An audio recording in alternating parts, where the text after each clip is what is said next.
Right, we come to Prime Minister's questions. Lewis Cocking. Question number 1, please, Mr. Speaker. Prime Minister. Mr. Speaker, my deepest condolences, and I'm sure those of the whole House, are with the families and friends of Jenny, Martin and David, tragically killed in the fire in Bicester last week. May I also welcome to the gallery Cheryl Corbell, the mother of Olivia. I'm always humbled by those with the courage to respond to appalling heartbreak by campaigning for change. And I know the whole House will pay tribute to her extraordinary courage and extraordinary resolve. Mr. Speaker, because of the action taken by this government, the UK is now the fastest growing economy in the G7. Interest rates have been cut 4 times, and we've secured our 3rd trade deal in 3 weeks. India, the US and the EU. Deals in the national interest that improve the lives of working people and businesses across the United Kingdom. Mr. Speaker, this morning I had meetings with ministerial colleagues and others. In addition to my duties in this House, I shall have further such meetings later today. Lewis Cocking. Thank you, Mr. Speaker. This Labour government has been in power now for almost 12 months. So when will the Prime Minister stop defying the will of the British people, stop dancing around the subject and stop all illegal immigration into the United Kingdom, which has been rising under his watch? It was the last government that lost control of immigration. Record numbers on net migration, lost control of the borders. We're bringing forward legislation to give law enforcement the greatest possible powers. What are they doing? They're voting against it. Thank you, Mr. Speaker. Whilst the economy is showing signs of improving, many pensioners are still impacted by the cost of living crisis. People in Luton who have worked hard all their lives, seeing their precious savings slip away. So can the Prime Minister tell us what measures he will take to help struggling pensioners in towns like mine? Prime Minister. Well, Mr. Speaker, we all know the economy was left in an absolute mess by the Tories. We had to stabilise the economy with tough decisions, but the right decisions. Because of those decisions, the economy is beginning to improve. Those growth figures last year, the highest growth in the G7, interest rate cuts 4 in a row, 3 trade deals. But I recognise that people are still feeling the pressure of the cost of living crisis, including pensioners. And as the economy improves, we want to make sure people feel those improvements in their days as their lives go forward. And that is why we want to ensure that as we go forward, more pensioners are eligible for winter fuel payments. As you would expect, Mr. Speaker, we will only make decisions we can afford. That is why we will look at that as part of a fiscal event. Leader of the Opposition, Kemi Badenoch. Mr. Speaker, it's extraordinary listening to that last answer from the Prime Minister.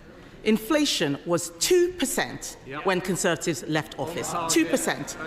It's now nearly double that. When will he recognise that it's Labour's budget driving up inflation? I think what she forgot to say was over 11% on their watch, and she didn't say a word. I am confident those numbers will come down, Mr. Speaker. The Bank of England is confident those numbers will come down. That's why we've seen 4 interest rates in a row. But I notice she can't resist grabbing any opportunity to talk the country down. She doesn't mention the growth figures, the interest rate figures, record investment, wages up more than prices, 200,000 jobs created, 4 trade deals. And the reason, Mr. Speaker, they haven't learned, they haven't changed, and as George Osborne said, she doesn't have a credible economic plan. Mr. Speaker, this is laughable from the Prime Minister. He knows that inflation was brought down by us to 2%, bang on target. We were reacting to a war in Ukraine that brought inflation up all over Europe. While he is doing trade deals with countries like the US and India, their inflation is going down. It's going up here. Why? The ONS says the inflation figures are driven by significant increases in household bills. We warned him repeatedly that this is exactly what would happen, what his policies would do. We called it Awful April. The Prime Minister came into office saying that he would tackle the cost of living crisis. He has failed. He hasn't got a clue, has he? Mr. Speaker, she talks of their record, the disastrous Liz Truss mini-budget.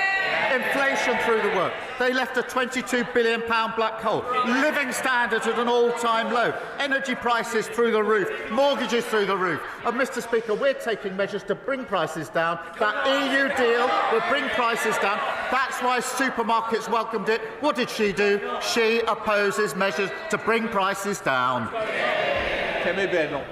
Mr. Speaker, he needs to stop whining about what the last government did and look at what he is doing. He is the Prime Minister. Look at the numbers this morning. As if inflation figures weren't bad enough, we've also learned that the Deputy Prime Minister is on manoeuvres. He's lost control of the economy. He's lost control of his cabinet. She's sitting there staring at me. She knew exactly what she was doing when she briefed that into the papers.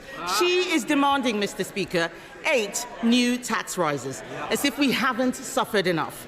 People out there are struggling. Businesses are struggling. People are losing their jobs. We cannot have more tax rises. Will the Prime Minister rule out new tax rises this year? Mr. Speaker, she's not learned or changed. They lost the election because their appalling record on the NHS, on health, on prisons, you name it. And now she accuses everyone of whining about the impact that had on the country. It had a huge impact on working people across the country, and they're absolutely right to complain about it. She wants to talk about the Deputy Prime Minister. The Deputy Prime Minister, working with the Chancellor, building 1.5 million new homes, reforming our planning system, putting £7 billion into our economy and bringing forward our employment rights bill, which is the single biggest upgrade to workers' rights in a generation. Kemi Badenoch. That's desperate stuff. The whole House would have heard the Prime Minister refuse to rule out new tax rises. The whole House heard it. He didn't rule it out. That his cabinet is open warfare. The Deputy Prime Minister clearly calling the shots. What is it that we've learned? We're heading for new tax rises. We know inflation is up. It's just more and more bad news from a Prime Minister who has lost control. So we heard his earlier answer, Mr. Speaker. We heard his earlier answer on winter fuel. Let's try and get some more information. I'm going to ask him a simple question. It only requires one word, yes or no. Is he planning to U-turn on winter fuel cuts? Yes. Prime Minister. Mr. Speaker, I made clear in my earlier answer that as the economy improves, we want to take measures that will impact on people's lives, and therefore we will look at the threshold, but that will have to be part of a fiscal event. But, Mr. Speaker, they lost control of every element of the economy, of prisons, the borders, the NHS, you name it. And now she's lost control of her party. They are sliding into oblivion. They will have to trade on their past, Mr. Speaker, because that's all they've got. Kemi Badenoch. Speaker, I made it really easy for the Prime Minister. Just a simple question, yes or no, and he could not answer. I wonder how the public feel about a man who can't give a straight answer to a simple question. And you look at all of them behind him, all of them cheering, when this inevitable U-turn on winter fuel comes, and it will, from a desperate Prime Minister, what will he say to the 348 MPs who went over the top and voted for the winter fuel cut last September? Just like the British public, how can any of them ever trust him again? Mr. Speaker, it's only because of the measures we've taken that the economy is improving. Growth at the highest rate since in the G7. 4 interest rate cuts, 3 trade deals because countries want to trade with this country because of the decisions that we've made. All of those decisions opposed by the party opposite. They've learned absolutely nothing and they're going absolutely nowhere. Mr. Speaker, this is a Prime Minister who says he's taking measures. The jobs tax is killing jobs. Inflation is up. Business confidence is down. Everyone is worried. He promised to cut bills, but today we see they are rising because of his policies. He promised not to raise taxes on working people, but his jobs tax means people are losing their jobs. Every week we come here with a new company that is saying they are shedding jobs. That's on his watch. He promised to protect pensioners, but his winter fuel cut has driven thousands into hardship. His MPs hate this. He can't see them, but they all look sick just hearing what it is he's going to do. So let's wait until... Oh, yes, they're laughing. They're laughing. They're laughing.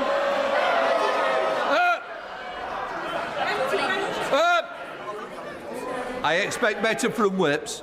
And boys on at the back, I've got my eye on you. Kemi Badenoch. Mr. Speaker. Mr. Speaker. Order.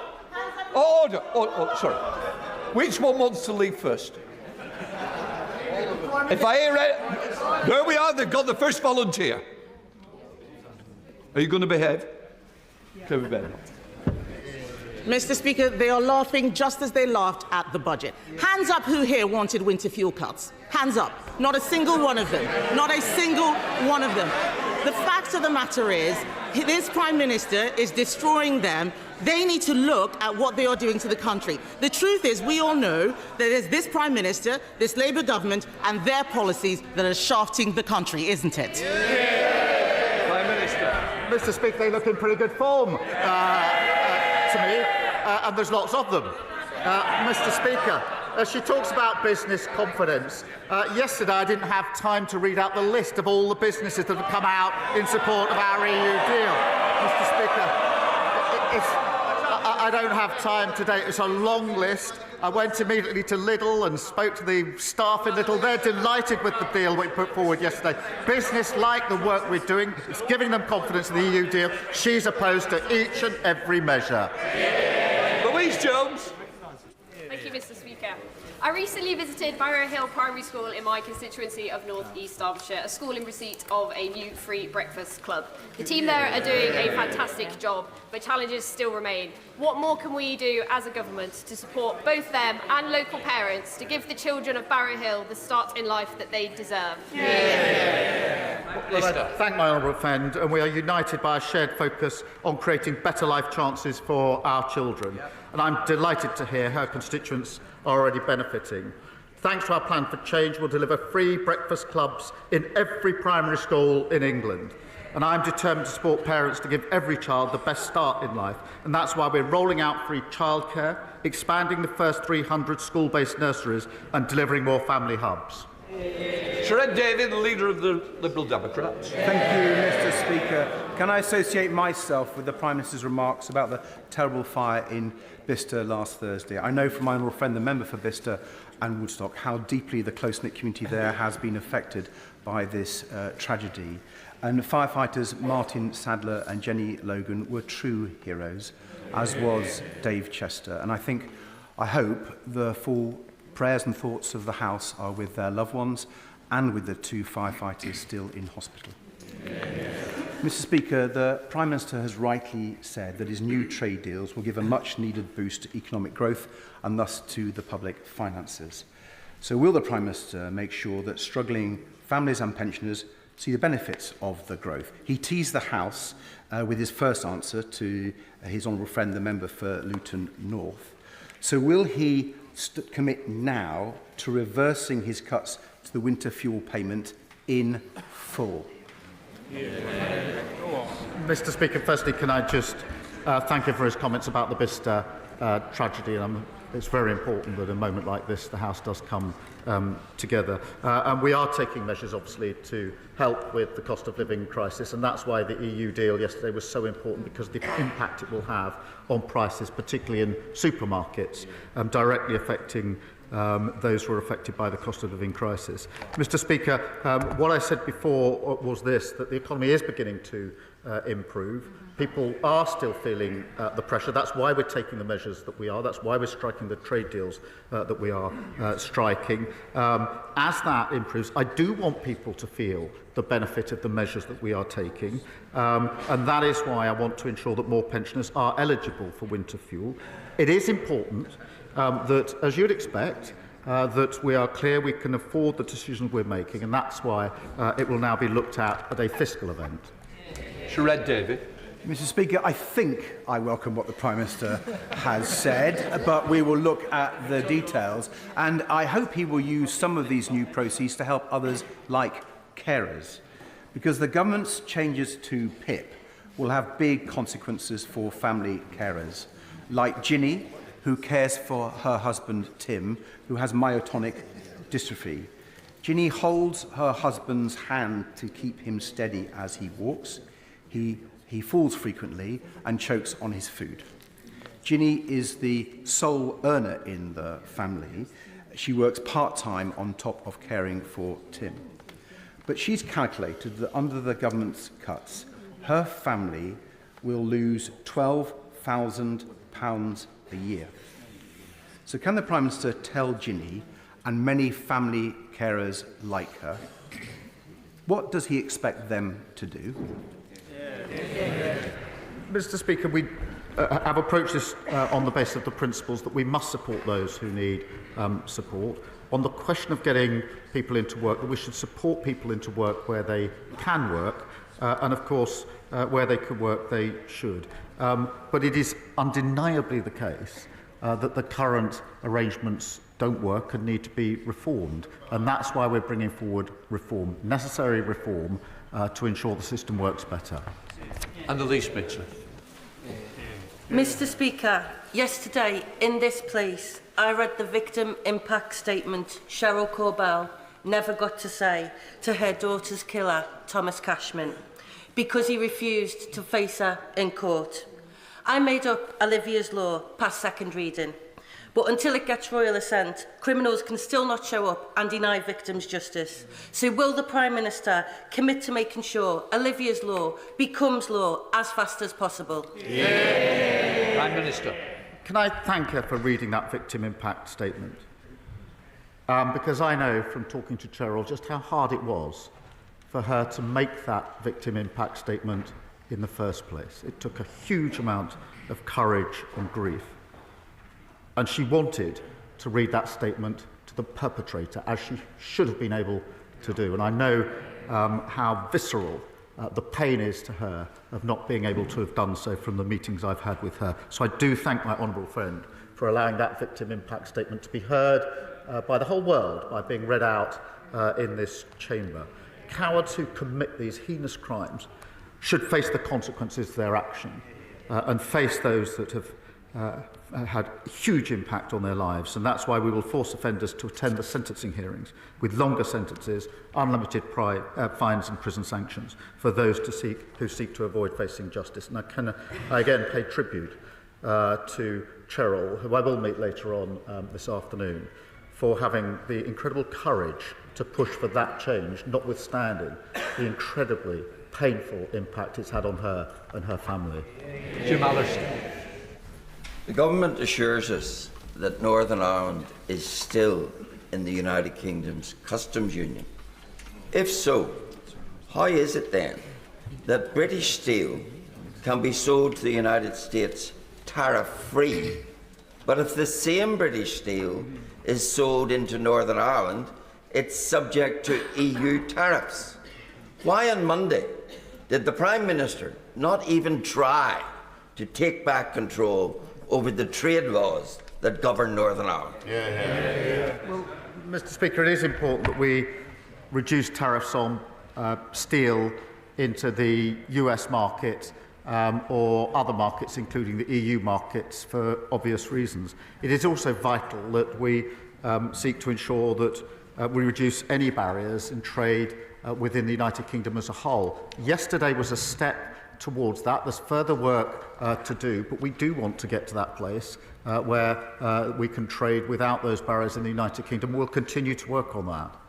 Andrew Pex. Thank you, Mr. Speaker. The Prime Minister will know that thriving high streets are essential to local growth. But in cities like mine, people are increasingly concerned by the uncontrolled growth of betting shops and vape stores. Research shows this concern is not isolated. Nearly half of betting shops and gambling stores are in the 20% of places which are struggling the most, like Peterborough. So can I ask the Prime Minister, will he ask his departments to meet with me and campaigners so we can discuss ways that local communities like mine can take back control of our high streets? My honourable friend is an excellent champion for his constituents. And we are committed to supporting our nation's high streets to adapt and thrive. Planning applications are required for any new vetting office to make sure locals have a say on individual cases, and communities can use the planning system to allow for a change of use of their properties. And I will make sure that he gets the meeting that is asked for. Michael. Thank you, Mr. Speaker. On Friday, the EFRA Select Committee published its report on the Government's vision for agriculture. The committee agrees with the Government that land purchase being used to shelter wealth from inheritance tax is a problem that needs to be tackled. As a cross-party committee with a Government majority, however, we took the unanimous view that the Government's current proposals for inheritance tax reform will catch too many family farms who will simply not be able to pay the bill. We are asking for the changes to be paused and reworked. Will the Prime Minister listen to the Select Committee and those on his own benches who want to tackle tax evasion and support the farmers who keep producing food for the nation's table? Well, Mr. Speaker, he knows the very limited impact of the inheritance tax, only on farmers of very, very high level. But he will also know the record amount of money we put in at the budget into farming, and of course the measures taken yesterday with the EU deal, which will massively help farmers selling their products into the EU market. Julian Buckley. Thank you, Mr. Speaker. The Wrexham, Shropshire and Midlands Railway is on track to link North Wales and my Shrewsbury constituency directly to London with 5 trains daily, strengthening cross-border travel and fuelling this government's mission to drive economic growth. With 15 members from constituencies along the route already on board, will the Prime Minister support our journey and urge the Office for Rail and Road to give WSMR's open access application the green signal? Mr. Speaker, our plan for change will see the railways reformed to deliver more reliable and better value services for passengers right across the country. My honourable friend has been a champion for better railways and easier journeys for her constituents. Open access operators have huge potential to offer passengers more choice. I'd be delighted to make sure that she and other interested MPs meet with the Rail Minister to put their case forward. Dr. Neil Hudson. Thank you, Mr. Speaker. Mr. Speaker, I think I'm right in saying that the Prime Minister might be a lawyer, trained to review evidence and reach judgment. So when he looks at the effects of his decisions, cutting the winter fuel payment, making pensioners poorer, damaging businesses with the jobs tax, decimating rural communities with the family farm tax, and risking our food security by selling off our fishing waters, surely he can review the evidence and see the verdict. Will the Prime Minister now throw these damaging policies out of his court once and for all before they do any more harm? Well, the evidence is certainly coming in. Growth is the highest in the G7. 4 interest rates in a row, and trade deals with countries across the world who want to do deals with this country because they can see the stability that this government has brought about. Instability with them, stability and growth with this Labour government.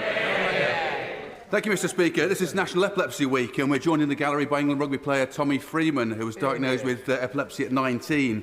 But through effective treatment has gone on to be selected for the British and Irish Lions, and I hope the Prime Minister will join me in congratulating him on that great achievement. But for a third of epilepsy sufferers, seizures cannot be controlled by medication, like my constituent Ben Lacey, who suffers multiple seizures every single day. Ben will never be able to work, yet has been subject to the stress and uncertainty of multiple PIP reassessments. So will the Prime Minister reaffirm his commitment to ensuring that people like Ben with lifelong conditions who cannot work will be protected from these damaging reassessments and given the support they need to live with dignity?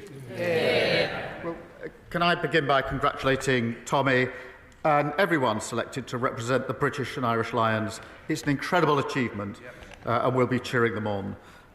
Mr. Speaker, it's important that we do protect those with severe disabilities or lifelong health conditions who can't work, paying them a premium and stopping those reassessments, which is part of the reform that we're bringing about.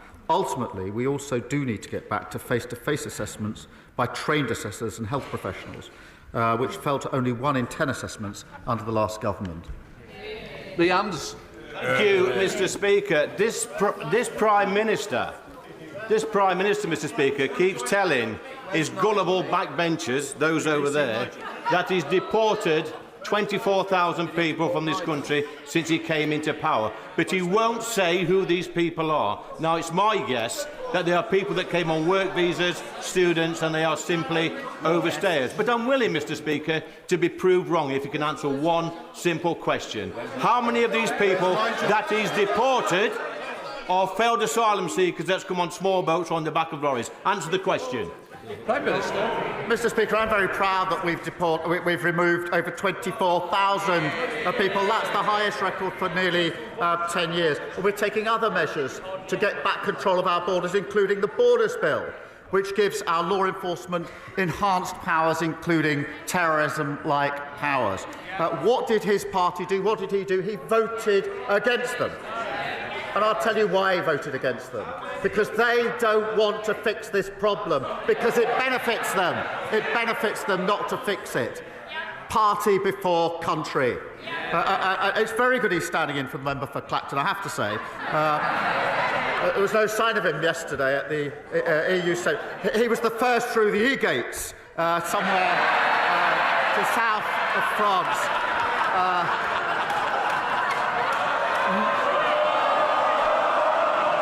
Nice work if you can get it. Christine Sullivan. Thank you, Mr. Speaker. I welcome the government's investment of £680 million into mental health support. Meanwhile, in Scotland, many children in my constituency of Bathgate and Linlithgow are stuck on an NHS Lothian neurodevelopmental waiting list, which was only recently seeing patients referred in March 2022. This delay can lead to poor mental health, with children ending up on a CAMHS waiting list too.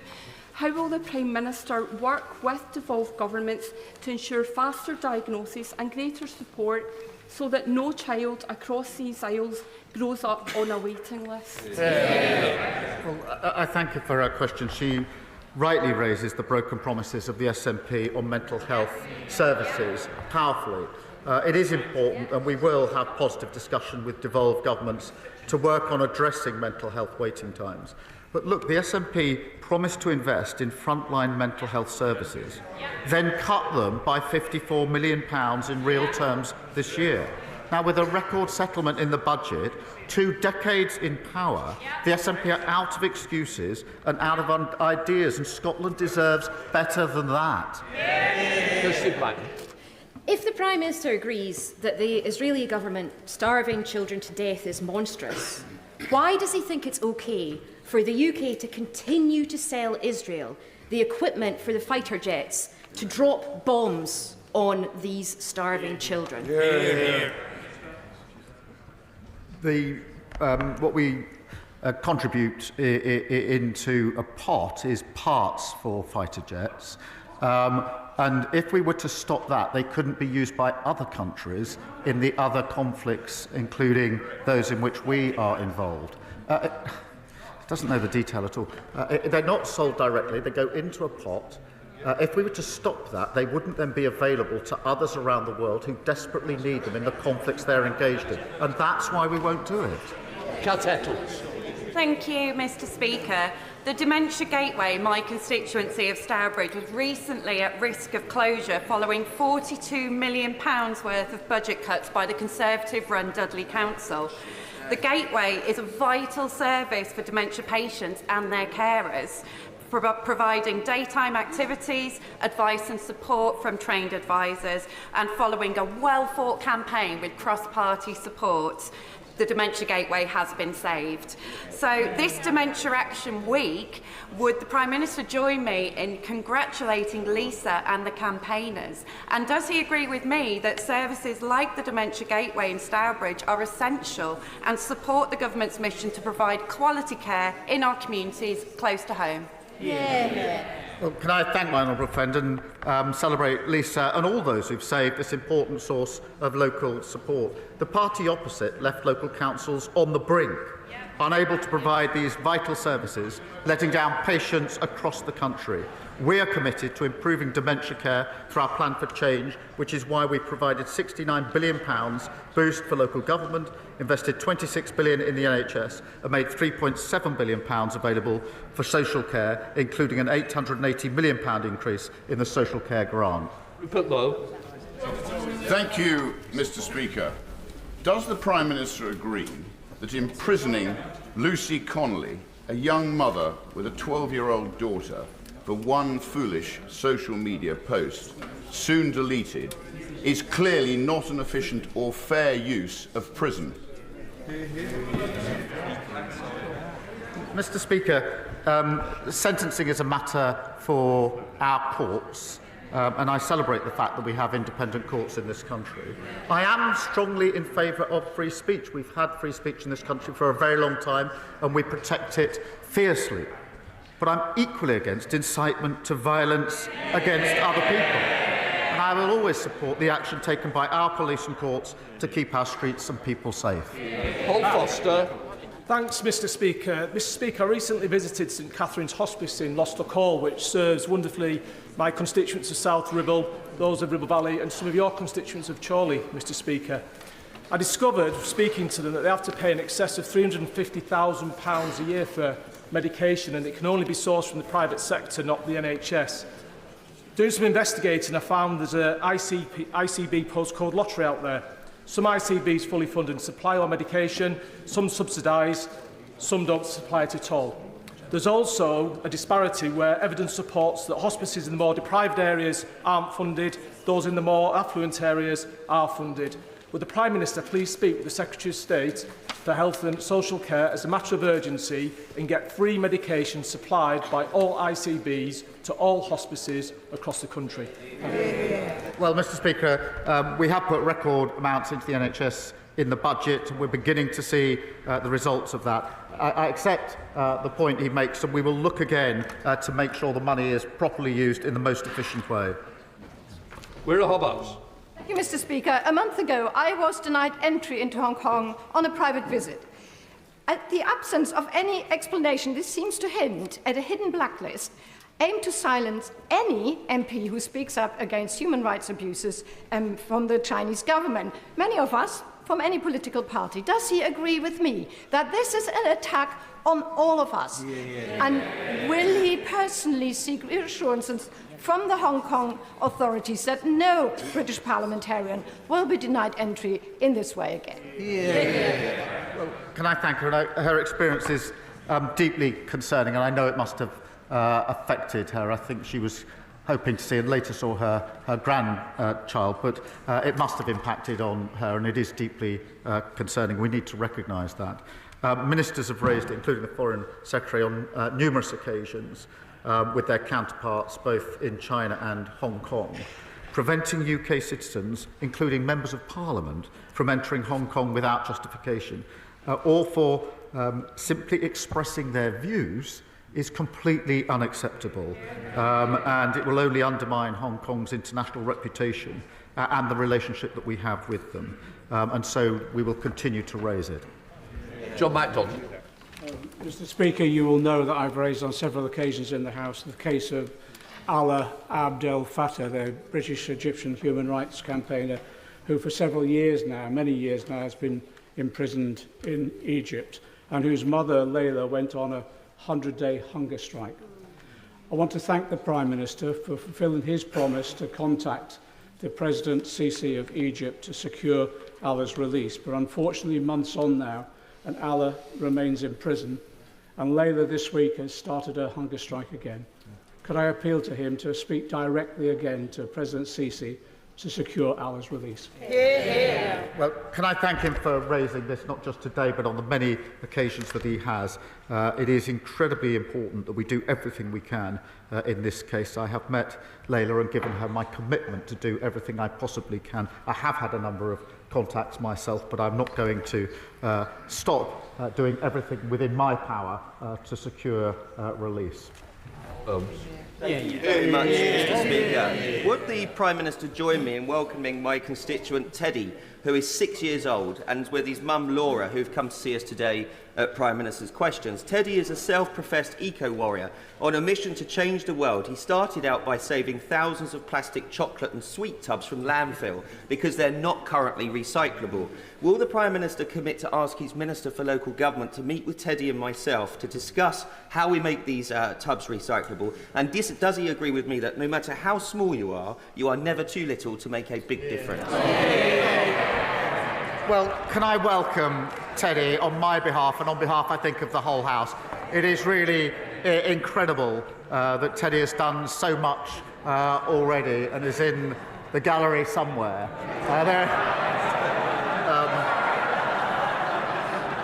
Many of us struggle for a whole lifetime to make an impact on government policy. Teddy is already, age 6, having an impact, and I'll make sure that he gets to speak to the relevant minister.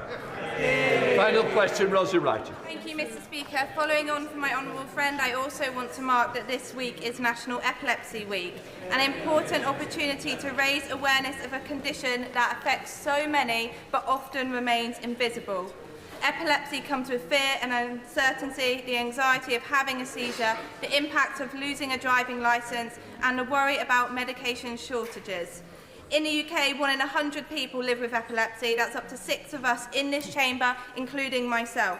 So today I ask the Prime Minister, will he join me and the inspiring campaigners watching from the gallery in marking National Epilepsy Week as we continue to raise awareness of seizures? Well, can I congratulate my honourable friend for her tireless campaigning on this issue and those campaigners who are with us today. I know the impact epilepsy has on people across the country, including on over 100,000 children and young people. We are committed to improving care for people with neurological conditions and setting up UK-wide Neuro Forum to improve treatment and care for those with such conditions. That completes Prime Minister's questions. Point of order. Just let.